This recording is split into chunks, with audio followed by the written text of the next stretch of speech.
सैर कर दुनिया की गाफिल जिंदगानी फिर कहाँ, जिंदगी गर कुछ रही तो नौजवानी फिर कहाँ।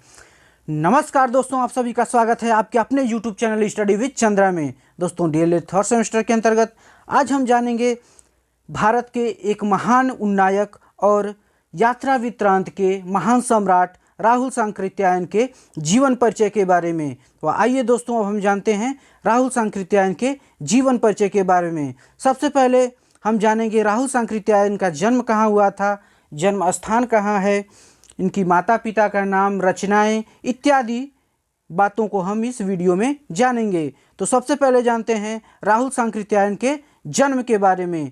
तो राहुल सांकृत्यायन का जन्म 9 अप्रैल 1893 ईस्वी को चक्रपानपुर ग्राम, जिला आजमगढ़, उत्तर प्रदेश में हुआ था। उनके पिता का नाम गोवर्धन पांडे था, उनकी माता का नाम कुलवंती था। उनकी मृत्यु 13 अप्रैल 1963 को दार्जिलिंग में हुई। उनका मूल नाम अर्थात बचपन का नाम क्या था, तो केदारनाथ पांडे था। हिंदी साहित्य अकादमी पुरस्कार से सन 1957 में मध्य एशिया का इतिहास उनकी रचना के लिए नवाजा गया था। भारत के महान लेखक, निबंधकार, विद्वान, समाजशास्त्री, भारतीय राष्ट्रवादी, भारत विद्या, दार्शनिक, व्याकरण, लोक कथाओं और यात्रा वृत्तांत के जनक, जिन्होंने अपने जीवन के 45 वर्ष यात्राओं में ही बिता दिए, ऐसे महान व्यक्ति को आज पूरा विश्व जानता है। उन्हें अपने यात्रा के प्रामाणिक अनुभव के बारे में जाना जाता है। उनके यात्रा वृत्तांत मेरी लद्दाख यात्रा से, उनका कौन सा यात्रा वृत्तांत है, मेरी लद्दाख यात्रा से। उनके वृत्तांत मेरी लद्दाख यात्रा में वे उस क्षेत्र की सांस्कृतिक ऐतिहासिक विशिष्टता को विवेकपूर्ण ढंग से प्रदर्शित करते हैं। वह एक बौद्ध भिक्षु भी बन गए और मार्क्सवादी समाज को अपना लिए। उन्हें उनके ब्रिटिश विरोधी लेखन के लिए 3 वर्ष की जेल भी हुई थी। भारत सरकार ने उन्हें 1963 में भारत के एक बहुत ही महत्वपूर्ण सम्मान पद्म भूषण से सम्मानित किया। हिमालय की यात्राएं इन्होंने 17 बार की और तिब्बत की यात्रा 4 बार किए। संस्कृत के सर्वज्ञाता होने के कारण काशी के पंडितों ने इन्हें महापंडित की उपाधि से सम्मानित किया। 20 वर्ष की आयु में वे 36 भाषाओं को जानते थे। 1930 में श्रीलंका में इन्होंने बुद्ध भिक्षु के रूप में शिक्षा प्राप्त किए। सबसे पहले उनका नाम क्या था, उनके बचपन का नाम था केदारनाथ पांडे। फिर आर्य समाज में जाने पर उनका नाम क्या हुआ, दामोदर साधु।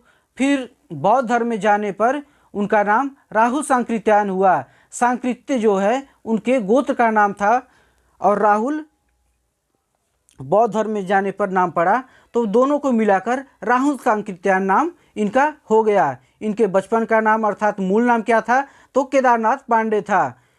दोस्तों ये थी इनकी जीवन की कुछ घटनाएं। आइए अब हम जानते हैं इनकी साहित्यिक रचनाओं के बारे में। सबसे पहले जानेंगे हम कहानियों के बारे में। तो कहानियों को शुरू करते हैं। कौन कौन सी कहानियां हैं जो परीक्षा के पॉइंट ऑफ व्यू से काफ़ी महत्वपूर्ण हैं।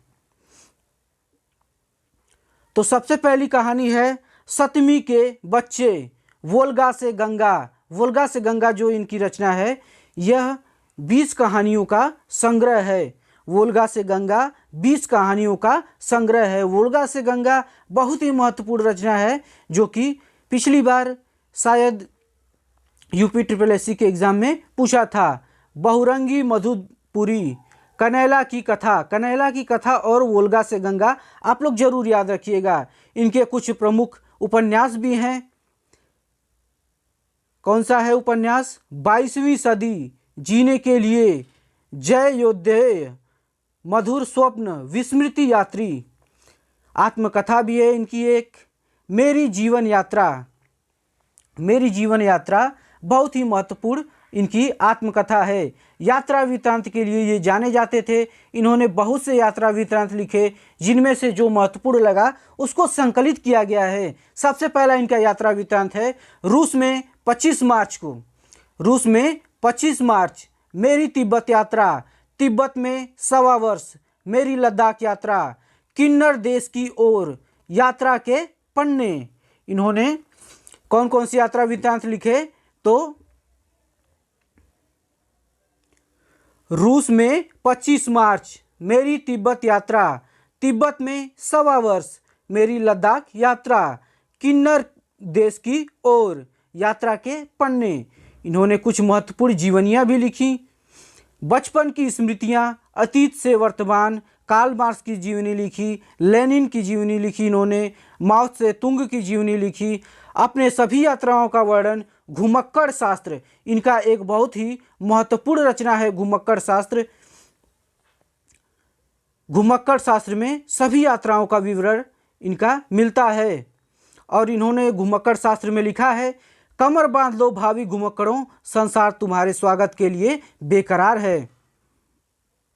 एक और बात इन्होंने कही, मेरी समझ में दुनिया की सर्वश्रेष्ठ वस्तु घुमक्कड़ी है। घुमक्कड़ से बढ़कर व्यक्ति और समाज कोई हितकारी नहीं हो सकता। दोस्तों, यदि आपको यह वीडियो अच्छा लगा हो तो चैनल को सब्सक्राइब करें, लाइक करें और दोस्तों के साथ शेयर करें। धन्यवाद।